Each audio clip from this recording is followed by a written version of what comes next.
Hello, I'm more of a writer than a public speaker, so this is probably not going to be the smoothest thing you've ever heard, but I've started this video lots of times, 3 times already today, and countless times other days, and I think I need to just buckle down and do it. I would like to share my testimony because I think that's something all Christians ought to do, and there's never been an easier time to do it than in the YouTube age, so why not add my testimony out there? And because I've started this so many times, I've started it with professional speakers, with video cameras, with backgrounds and stuff, and I just keep chickening out of it. So I figured, what better spot than God's own creation to speak of what He's done for me? And hopefully I will not chicken out of it this time. So I guess I just wanted to start off by saying I have OCD, obsessive compulsive disorder, and it ruled my life for a very long time. It was a very hard blow to me, and it robbed my life of a lot of opportunities.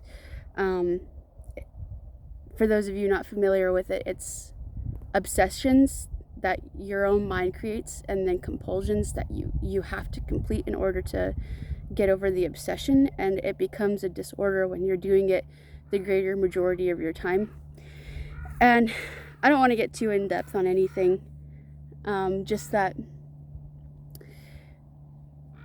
I've had it for over half of my life now, and it started cropping up when I was about 11, and at that time it was compulsions and obsessions about my breathing, which, for those of you who don't know, OCD can manifest in a lot of different ways, not just about if your hands are clean or while you're driving. It can manifest in a lot of ways, and initially it manifested as being obsessed over my breathing.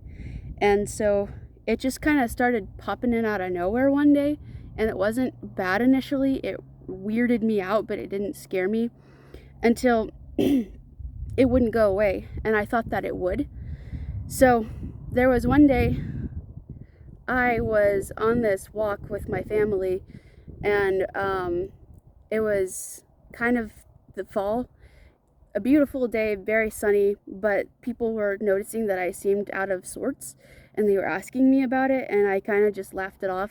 I was like, oh, it's nothing. But in my mind, I was thinking to myself, that's not nothing. This isn't gonna just go away. But it will, won't it? I'm just feeling a little under the weather. I'm gonna be okay. And suddenly God started kind of speaking to my heart, and I'll tell you about that in a little while. But suffice it to say, it did not go away.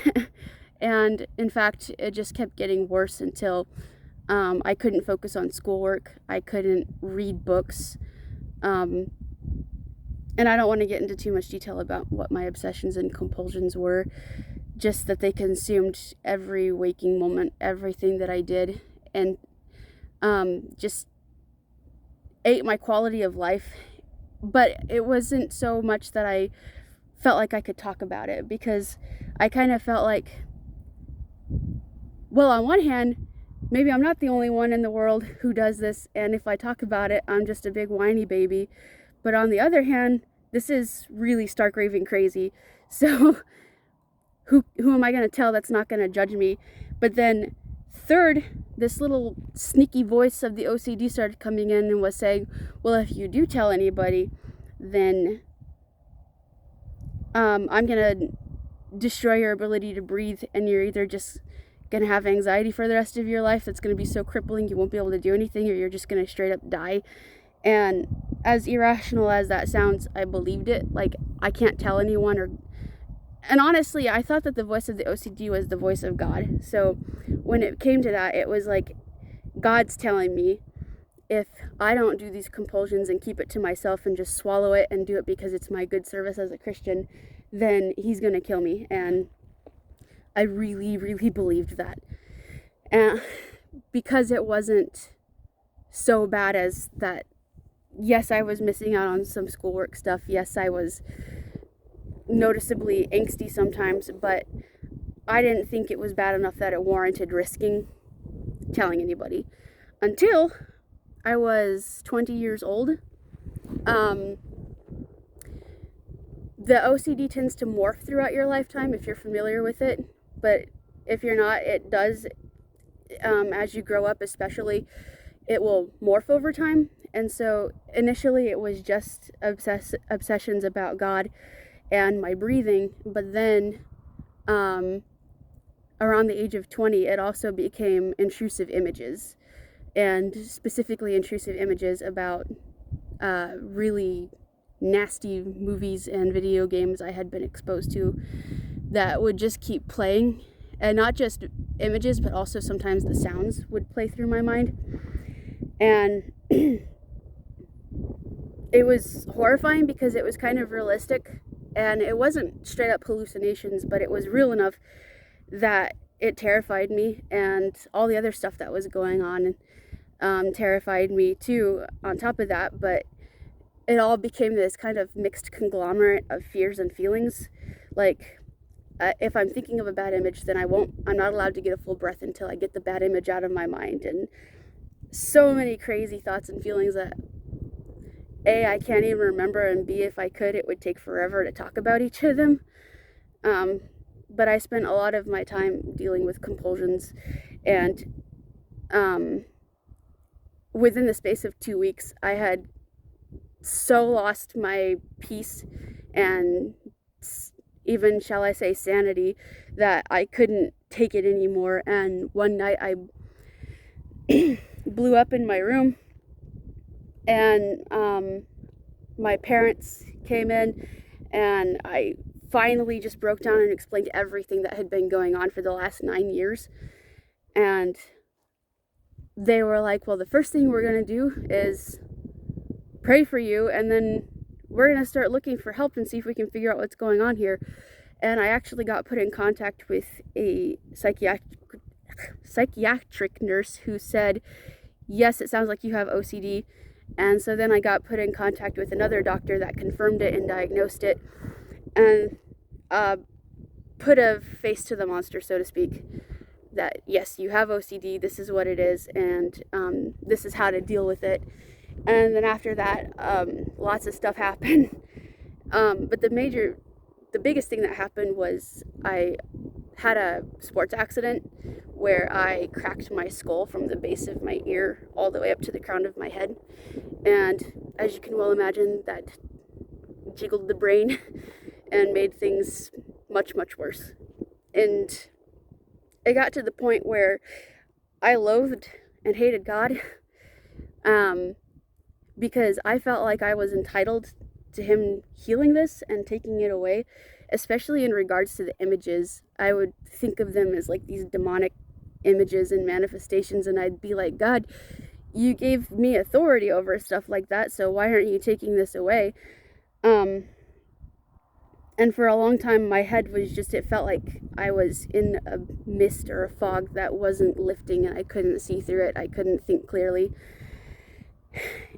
And as I was healing from this brain injury, the OCD just kept getting worse and worse, until finally there was a point in time where I couldn't not deal with it anymore, couldn't not fight it, couldn't not do whatever it took to get over it. And so there's a little bit of this that I want to get into, and I actually wrote quite a bit of my, well, not quite a bit, but I wrote some of my story down at one point because I'm really not good at talking. I'm better at writing. So if you will bear with me, I would like to read from one of my journals. And this was kind of a framework for how I wanted to talk about it. So I'm not sure exactly when I wrote this, but it was sometime earlier this year, well, it's not this year anymore. 2022 is, early 2022 is when I wrote this. So,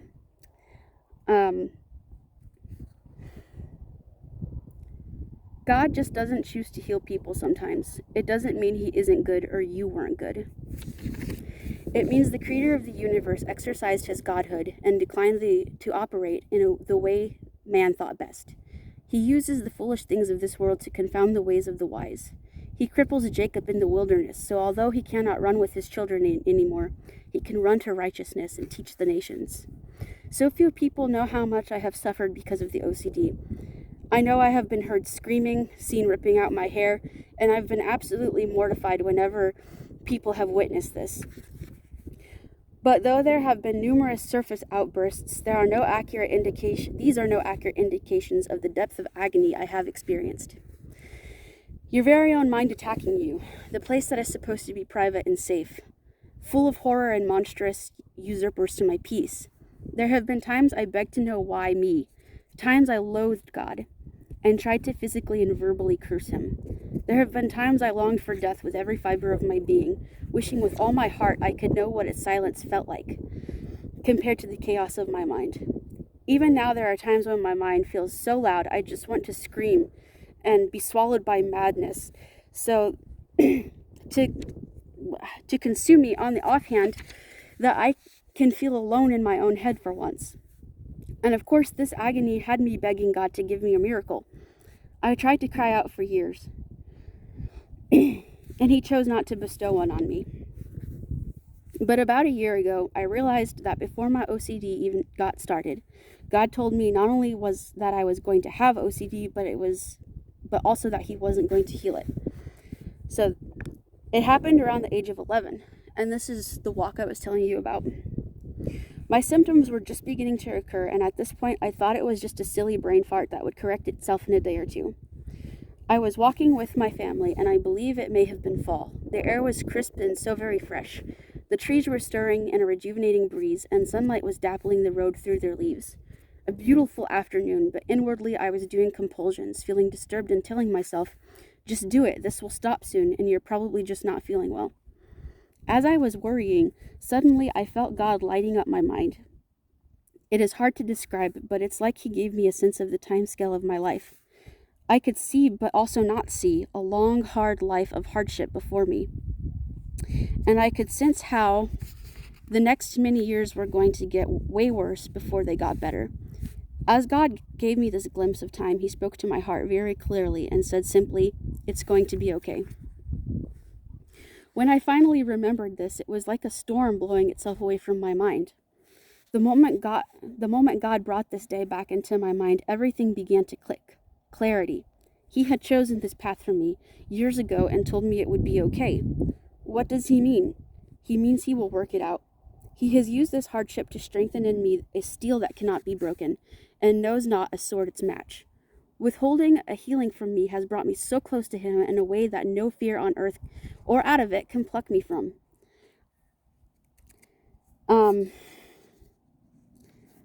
I know the world has a very skewed perspective of miracles, especially in circles more, I can't pronounce the word. I had written something here, but I'll just skip over it. But there is one truth that must be considered before even pondering miracles, and that is that God is only knowable once you accept that he is unknowable. It is a divine paradigm that dares the believer to believe audaciously. It is audacious to believe that people can be healed, but it is equally audacious to believe people who are not healed can still be okay. The most audacious thing of all, both groups are free to access the throne room of God with bold requests.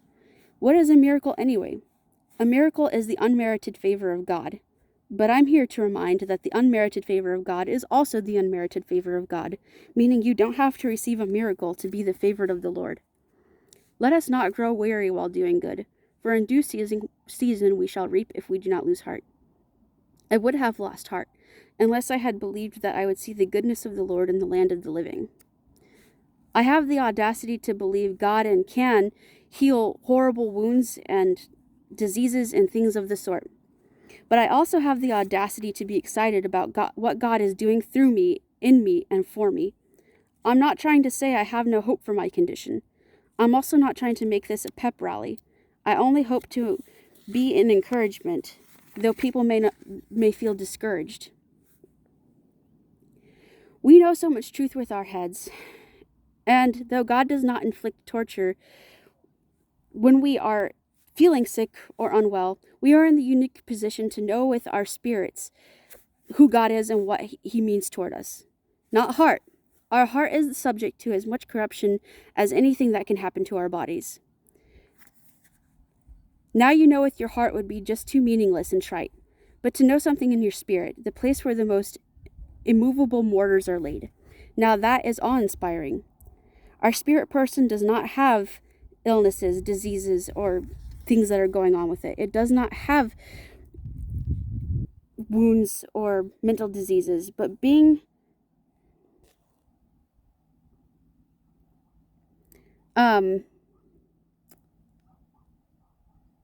aware of the assurance of God and knowing that he will keep us, now that's faith. I keep a prayer journal. It was an effective way to start praying again after the OCD, because during the OCD I felt like I couldn't pray. I felt like I would accidentally do something to offend God if I prayed, and it was more than I can explain here, but I stopped praying for many years, and so when I started praying again, it was through a prayer journal. I want to share something. There was a night when the OCD was so much of a torture I couldn't take it anymore. It was late at night, and it was horrifying. Won't go into details. That night, I begged God to stop it, and silence returned to me from heaven. I raged at him then. That night was the most distinct moment I can remember where I hated God. I hated him so much that sometime after midnight, I turned my face skyward and verbally renounced my faith. Of course, it did not help. Gradually, it sunk in what I had done, and I spent the next 6 hours just trying to pray the sinner's prayer. I could not get it right because of the OCD. So I tried writing it instead. The journal entry is dated for January 26th, 2020, and it says, "Jesus, I admit I'm a sinner, and that is as far as I got before that would not work either. I went back to the agony of trying to pray." That night ranks pretty high on my list of worst nights ever, but it kicked off a change in me. Long story short, the fear and terror of that night prompted me to talk with my brother, who told me the only way I was going to get better was to seek to understand God's love for me. So I did, and I am. I have come so far from that night. I love God with all I can, and what's better, I know he forgave me and loves me too. There is a lot that I could say about my transformation, but what I really wanted to share is another journal entry dated 8/19/2022. It says, "Jesus, thank you for choosing not to heal my OCD. I understand now how that was always your plan, starting on that sun-dappled walk so many years ago when you gave me a glimpse of the future. I can understand how not being healed of it is the miracle. It's a miracle because you revealed yourself to me through it." That's as far as I've written. Talking to my brother was a huge moment of revealing to me what I needed to do and how to start getting better. But another moment that I didn't talk about in this journal was there was one day that, again, the OCD struggle was very hard, very unbeatable, and so I had gone out to a place to be by myself, and I was raging, angry, bitter, but also really tired, sleepy tired, because it was just an exhausting day of mind battles. So in my exhaustion, I slumped down onto the floor, and I was leaning against something, and I had been reading in the book of John, but I hadn't been reading it very faithfully. And as I was sitting here slumped over this thing, all of a sudden, in my bitterness, this thought just kept going into my head over and over again. That was like, you can't get into the water. You can't get in. You can't reach it. And this thought was referring to the pool of Bethesda in John chapter 5. When the paralytic man, Jesus comes up to him and he's like, "Do you want to be healed?" And the guy's like, yes, I want to be healed, but every time I try to get into the water, another comes down before me. And that story kind of opened my eyes, broke my heart, but then it hit me like, Jesus has a track record of coming to where you are. You don't have to go to where the water is being stirred. You don't have to be able to get in. And so as this thought was coming into my mind over and over again, I can't get in. I can't, nobody's here to help me get in. Then the fog kind of lifted, and into my mind came this thought of, but Jesus comes to you. And so I just wanted to encourage people. I know this is kind of a long video, and again, I'm not the best speaker, but if you have to wait until you're the best speaker, probably you'll never speak. So thank you for bearing with me, because what I wanted to say was that right there, Jesus has a track record of coming to where you are. He has a track record of you don't have to move or do something just right for him to find you. In chapter 4, the woman at the well, Jesus goes to the well specifically to meet her. He goes to the pool of Bethesda specifically to meet this man. And we see that over and over again in scripture. And it's such a beautiful, comforting thought that no matter where I am or how hard things are, he comes to you. He comes to me. And I have this DVD that a friend gave me during some of my hard times. It's called No Ordinary Shepherd. It's just like a 30-minute movie. But this little boy who's been crippled for his whole life pretty much is tending sheep, and he's the only breadwinner in the family, so he has to do this, but it's really difficult because he is crippled. But then as he's spending the night in this cave, and he can hear wolves howling outside, he wonders if his sheep flock is going to be okay. All of a sudden, there's a stirring on the outside of the cave, and in comes Jesus, and Jesus just sits with him and talks with him. And of course, at the end of it, he heals the boy. But I've always thought that was an excellent picture to summarize this thought. Like, what's your cave? For me, it was OCD, and for all of us, there's something. But the thought is, he will come to that cave. And whether or not he does what you expect him to do, he is the Lord of your life. He is good. And he knows the plans he has for you, plans to prosper you. And even though I still struggle with OCD, I 100% believe that he has got an amazing plan for my life. And he can do it whether or not I have OCD, whether or not my legs are crippled, whether or not I've been hurt or wounded or anything. And secondarily to that, I wanted to say that the worst decision I ever made in my life was isolating myself for 9 years, not telling anybody and not allowing myself to be helped. And then after that, the fog that I lived in prevented me from really seeking help or accepting the wise things that people were telling me, accepting what the Bible was telling me. And I just want to encourage you that whatever you're going through, you're not the only one who's gone through it, because for starters, Jesus has gone through it. He was a human, and he knows exactly what it's like, and he lives inside of you, so he's intimately aware of what's going on inside of you right now.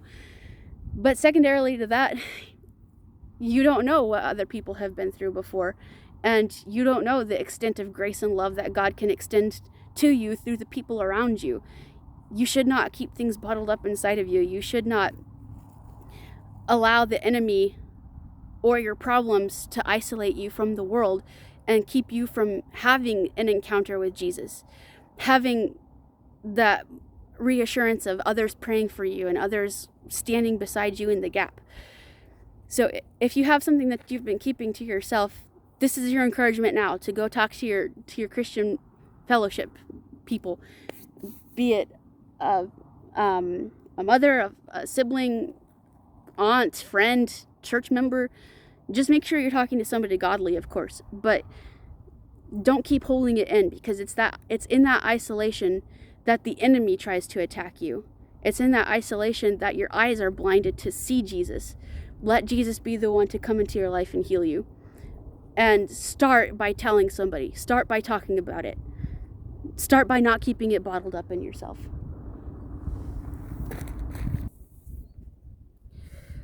I had a few resources that I was changed by during some of my hardest periods in my life. And I would encourage you to start with the book of John, because that is a book that's devoted to knowing who the person of Jesus is as he relates to his Godhead and how he relates to us. So if you don't know where to start, starting in the book of John is probably a good idea. Or just starting anywhere in the Bible, because you can't let yourself become so isolated that you won't touch the things of God. So on top of that, though, another book that really helped me was Knowledge of the Holies by A.W. Tozer. I would definitely encourage people to read that to get an accurate picture of who you are serving. And if you have OCD, I would also strongly encourage you to read the book Can Christianity Cure OCD? But for anyone out there who just needs a little bit of encouragement, please understand that I don't know who the author of that book is. I was just trying to think of it. But anyway, you could probably just find the book based off the title, Can Christianity Cure OCD? But whether you're going through OCD, whether you're going through whatever it is, this book is a good source, because it talks about some of the greatest spiritual leaders that have been, and what they all came to discover was that Jesus is the source of our healing. Jesus is the source of our comfort and care. And when you're thinking about the question, can Christianity cure this? Can Christianity cure that? No, but Jesus can. And whether or not you receive that physical healing, it doesn't matter, because Jesus has come to your cave and he's offering up himself to have a relationship with you, to be your comfort and your source of peace. And so I guess I'll close with that, but just don't forget that Jesus is there for you and he wants to have that relationship with you. And the first step to having a relationship is to choose not to isolate yourself. So please, if you're going through something, don't keep it bottled up. I've seen this happen to too many people, including myself, where you keep it bottled up and then suddenly it blows over, and it could have been so much better if you had just talked about it. So thank you for your time. Thank you for listening. And I hope this wasn't as garbled as it probably was, but regardless, don't allow yourself to be isolated, but also don't allow yourself to be isolated with the thought that Jesus isn't going to come to you, because he will. And he loves you. And thank you. Bye.